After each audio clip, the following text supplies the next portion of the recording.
বর্তমানে free visa নিয়ে কেউ সৌদি আরবে আসবেন না, যদি পারেন কোম্পানির ভিসা নিয়ে আসবেন। ফ্রি ভিসা বলতে কোনো ভিসা নেই।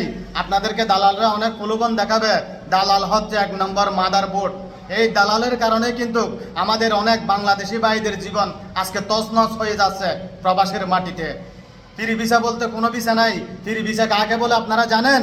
প্রবাসে আসার পর আপনাদের একটা কপিল থাকবে, ওই কপিলকে আপনাদের 500, 700, 1000 টাকা পর্যন্ত ফায়দা দিতে হবে। এটাকে বলে ফ্রি ভিসা। আপনারা যে কোনো কাজ করতে পারেন, বাট ওখানে আপনাদেরকে অ্যারেস্ট করার নির্দেশ আছে এখানে। সেটা সুরতা বলেন, জুয়াজাত বলেন, মোবাইল বলেন, যেটাই বলেন না কেন, এগুলো আমি আরবি ভাষায় বললাম আর কি। যে কোনো মুহূর্তে আপনাদেরকে অ্যারেস্ট করতে পারে। আপনি যেই ভিসা নিয়ে আসবেন, ওই ভিসার কাজ যদি না করেন, যে কোনো টাইমে আপনারা যদি ফ্রি ভিসার মতো যদি বাইরে কাজ করেন, আপনাদেরকে যে কোনো মুহূর্তে অ্যারেস্ট করার নির্দেশ আছে। তো আপনারা সৌদি আরবে আসার আগে একটু কেয়ারফুলভাবে বিবেচনা করে আসবেন। দালাল হচ্ছে এক নম্বর মাদার বোর্ড।